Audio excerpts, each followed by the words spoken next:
So now I'm recording from my iPad. Let's see if we can get the, yeah, it's much faster when I'm not recording from the Mac. So now here is the Hello World program running its main. So it's kind of an interesting example. Let's see if we can see what he's printed.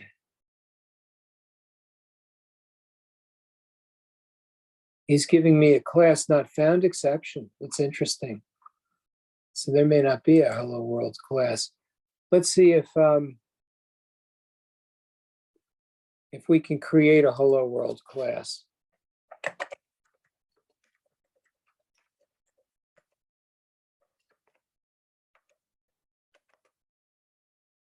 Okay, so now he's upset about something.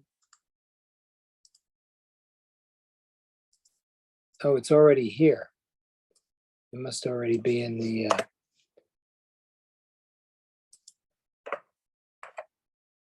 Oh, there it is. Oh, I see what he's running. He's running the Java Web Start application. So let's have it run something else.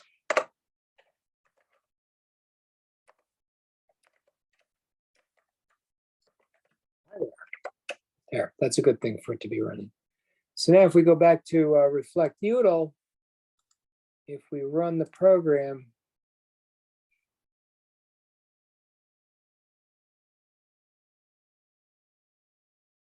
just a little bit slow. So there, he ran the program. Hi there. So he found that it had a main. And if you look, you can see he's using Reflect Util to get all the public static methods. And he goes through each one of the methods and then he checks to see if it has a main method in it. And then it will invoke it later. So all the methods come back into the method class. So here is an interesting idea that you can go out to a class and get all the static methods in that class. Let me see if I can get to that. So here's this thing called method list. That's my thing. And now when you go to the method list, you can see I've created a vector which contains all the methods in a given class. So when you make a new instance of a method list, you pass a class in there, he goes in and he gets all the methods. And so you can check to see if something has a main method. And here he goes and he gets all the methods and he checks to see if the name is equal to main, if it returns void. He wants it to be of signature public static void main. And then he wants it to take an array of args. And so then he knows that it's a main method and that he can invoke it. So Reflect Util is essentially using building a toolkit for doing reflection. And I describe that in the book at some length. And it's a kind of an interesting idea because it lets you write programs that write programs, which is really neat. And that's what I would call an advanced topic in Java. Let's see what else we got here. So you should, yeah, page 372 in the book. If you go through that sort of thing, you'll see it's possible to build your own command line interpreter, which I have done using Reflect Util. And then all you have to do is add methods and the command line interpreter will find those methods and invoke them. So that's kind of neat. SAX is a simple API for XML processing. So XML is going to allow you to create a metadata system for processing the data. It's just like HTML with a difference. And the difference is you can define your own tags. And once you've done that, then you can use your XML definition to create data structures that you can then transmit and store. And so you should definitely read about XML. And that's on page 554 in the Java for Programmers book. And I think I gave you some videos on that at the head. So if you go to the top, you'll see the video, and you should definitely watch that. That's a good one. And XML is used a lot. So for example, if you were to go to, here's a good example. I'll give you an example. Finance, research, Edgar, right? So here's a database run by the Security Exchange Commission. And here's Apple. And what they're going to do is they're going to be filing using a variety of XML known as XBRL. And that's, here's the XBRL. And that's used to automatically generate documents that you can read. So when you look at the complete submission, you should find the XML document. Now, if I could open it, that'd be nice. But right now it's not opening. For some reason, it seems like it's really slow. Let's stop the load. There it is. Maybe it's just a very big document. So now you can see there's an XML tag called document. There's another XML tag called type. And here's the XML for business language. And then there's a whole bunch of stuff that follows. So these are all what I would call XML tags for XBRL. So that comes from what's known as an XML schema descriptor, and that is defined over in here. So this is defining all the different tags that can appear in XML. And the XML parsers read these tags, and then they are able to determine if the document that contains the XML is grammatically correct. So you can define your own rules for the grammar. And then when you do your filing with the SEC, these things can be automated in terms of being converted into HTML, for example. So here's something about stock awards. And all of this is probably being transmogrified from XML into HTML. And it helps with the automation of the financial document parsing. So if what you want to do is go out to the SEC and read, that is maybe with an AI program or something, the XML that's been filed by the companies, you are able to do that. And so that's kind of what XML is really meant for, a portable document format. So XML is to data what Java is to programs. If Java makes for portable programs, XML makes for portable data. So that's kind of important. And it's not a relational database management system. It's just a data structure. In fact, a data structure is just a stupid programming language, but that's what you have. That's what XML is all about. So now when you have a publicly traded firm, like Apple, for example, all your documents have to be filed electronically. And here you can see a lot of them are coming in as XML. So that's kind of interesting, you know. It ends up being that XML has gotten a lot of traction from the finance world.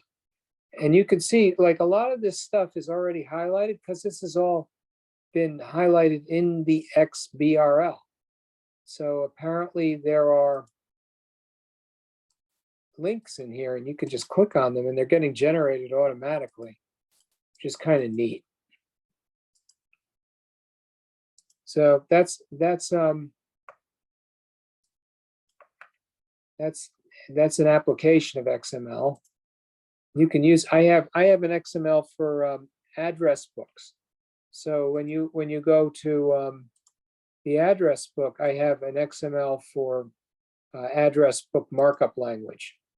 So when you go to an address record, I have a way to convert it into XML. So here we go. Here we're taking the XML and we're generating it automatically, which is really cool. So now the XML has a different go. Here, the XML is being used to create an instance of the object. And then what you can do when you write the object is you write the XML out, and then when you go to read the object back in, it will automatically make an instance of the object. So it makes a copy. So the byte array output stream is very cool because that lets you write to the byte array in a completely buffered manner.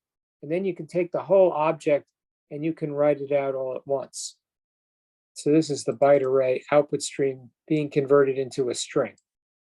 And that'll give you an XML rendering of the instance of the address book record. And the record is going to be something like name, address, and you can see it here. For example, here's my friend Vinny Sabia. You can see his address, you can see a phone number. All that is stored in the record.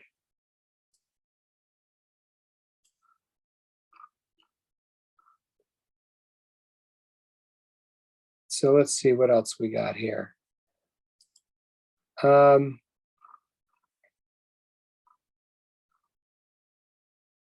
Some simple Poisson distribution stuff. I think we saw this already. Reflect UDL, we talked about. SACS is the simple API for XML parsing. If you go into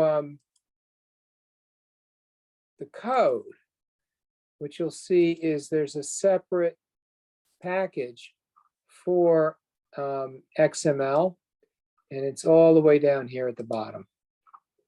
And now you can see here's an address. And now here's some XML rendering of the address. And you can see it's an instance of the XML address book record. And it looks to me like it's going to have a few things like the company name, the first name, the home page, the last name. All these different interesting and wonderful things are being saved out. And they're being wrappered with Java because you can decode them with an XML decoder and make a new instance of the address book record. And SACS can do that too. Here's a parser for the address book markup language. So this is my own little language for storing address books. The address book is just a collection of records. It's really a flat file. It's not a database like a relation. It's not like Oracle, it's not a relational database management system. It's just a flat file.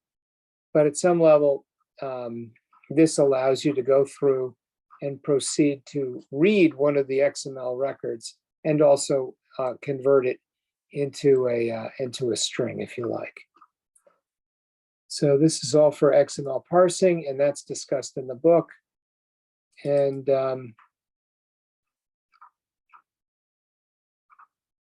yeah, here's an example where I use the simple API for XML parsing. Makes a parse factory. You then proceed to pass instances in that get parsed, and then you can do stuff with it. What you want to do, I don't know. Let's see if there's a main method in here. So here's an XML reader. Let's see, what does this do?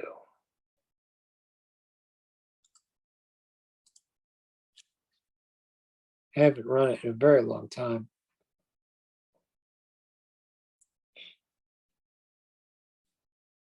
Yeah, so he wants an XML document, and I don't have one to give it. But if I did, then he would be able to decode it.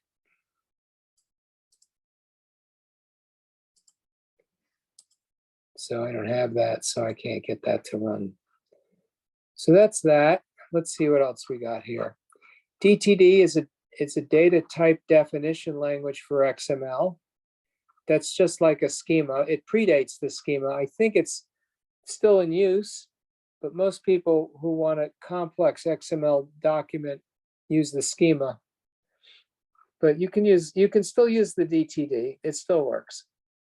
So that's the data type definition language that'll let you make sure that your XML is grammatically correct.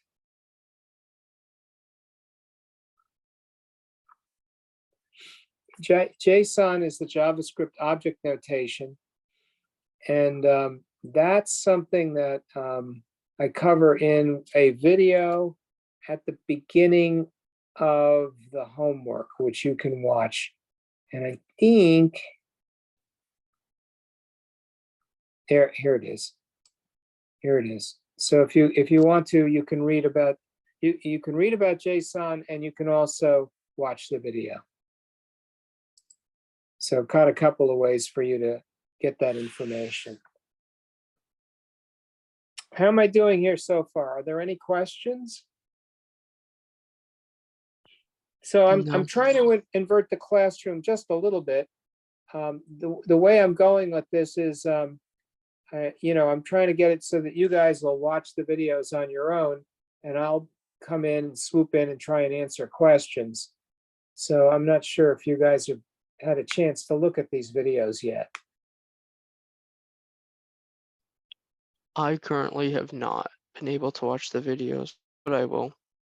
Yeah, it doesn't make sense for me to play them for you if you guys can play them on your own, especially if you're going to try and do it asynchronously, like over the weekend or something like this when you have some time, or if you're getting up at 4 in the morning and you just can't sleep. These videos will put you to sleep.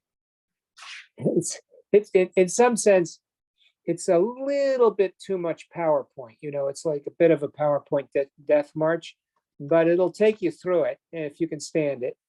Or you could read the book, or both, so that you have an opportunity to try and get some of the material on your own.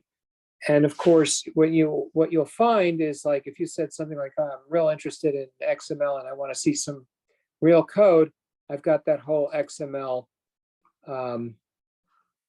package. And as far as book examples are concerned, I think if you go to chapter, it doesn't look like chapter 30. You know what I did was I removed chapter 32 from here, and I pushed it to the XML document. But here's something called the XML beans. So that might be of interest too. Let me see if I can do this. Implement serializable, get name. Oh, this is not doing anything. Not interesting. I don't even know why that's there. So that's a little bit of an inconsistency. You'll have to go to the XML package to see my examples of XML in action. Let's see if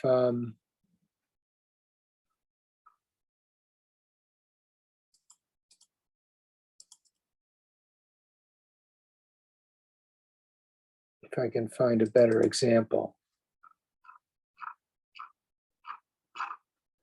No, that's no good. Let's see if we can find something good.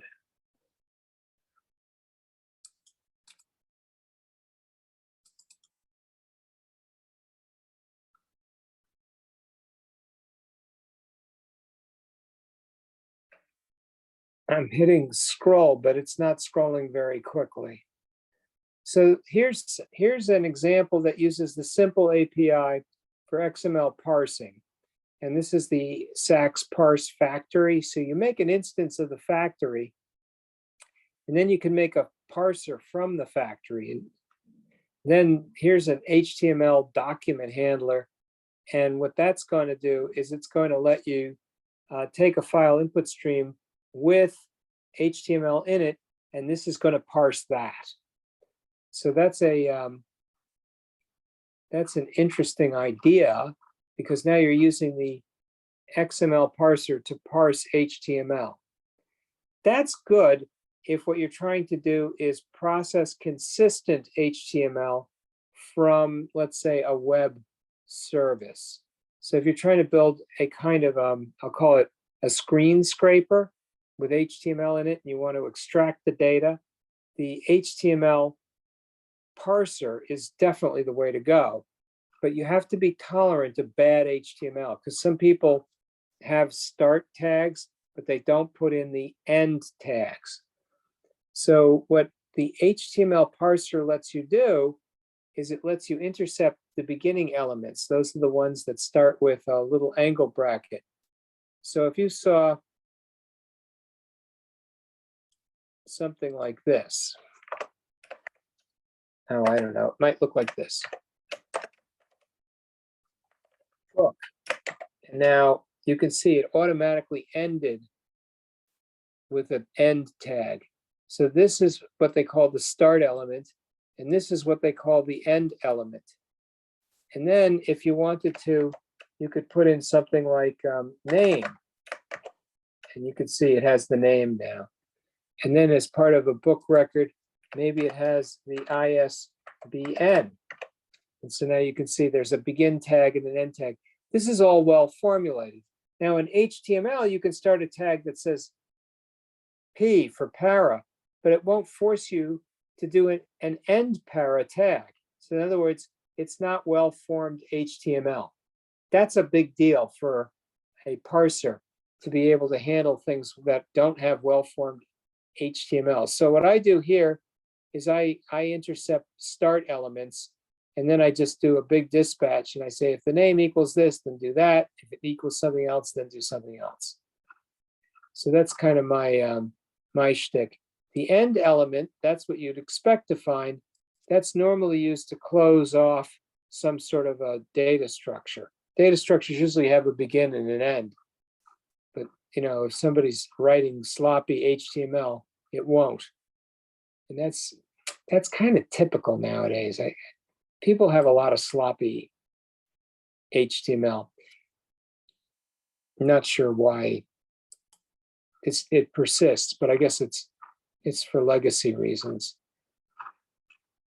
So let's see what else we got here. I think we got 40 questions in total. There's a separate API called XSLT, and that's for transforming one type of XML into another type of XML. It's just doing a translation. And so I don't use it a whole lot, but it's nice to know it's out there. So this gives you a nice, I would call it, overview of portable data structures available to you on the web. And so that's kind of an important thing because you're going to run into these things from time to time, and you're going to want to know what they are. And because you've seen this and you're aware of it, that's sufficient. If you want to dig deep, you could probably spend the rest of the semester just on this one topic. So, that's one of those things where sometimes it's better just to kind of know about it and know that it's there rather than try to do a deep dive when you don't have an immediate application. Because one day you'll have an application for it. And then when you do the deep dive, you'll be really motivated. So here you can see the person tag, and there's a name and a family name, which is the last name. And then you get another person that comes in here, same tag, but different content. So your SACS API will be able to read that, and all the persons will be able to be instantiated into something which you might call the person class.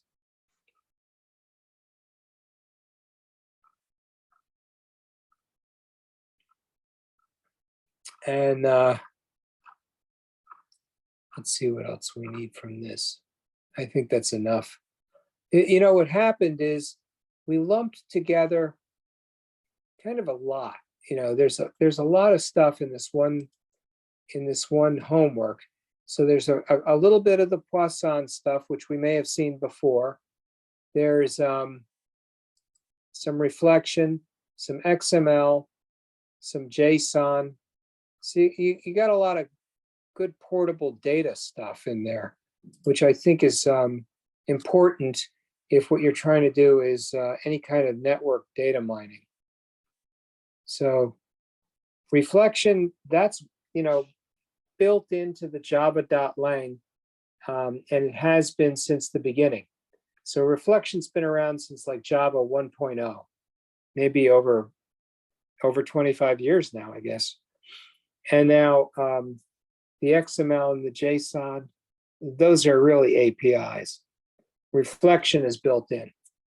And the binomial distributions, we kind of saw it before, so this is more or less drill work and applications of the binomial distribution.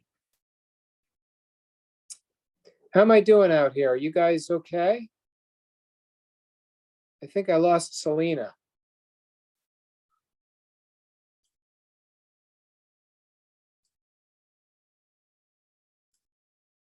Well, if you have any questions, I'm here for you. Can you hear me okay? Yes, we can hear you. Yeah, we can hear you, Oh. Professor. Cool. You guys have any questions for me? You said what chapter was this again in your book?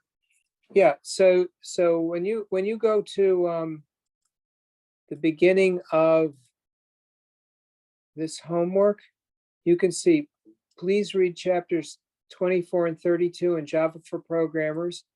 Watch the reflection video. Watch the chapter 32 video. Watch the JSON video. And once you've watched those 3 videos and you've taken a look at those chapters, give this homework a stab and see how you feel about it. I think you'll be able to do well with it. Do the chapters correlate to the online textbook on, I think it was Prime? Yeah, No, not Prime. I did not change the chapter Kindle. numbers.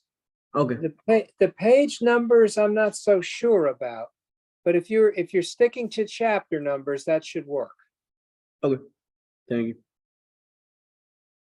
Any other questions?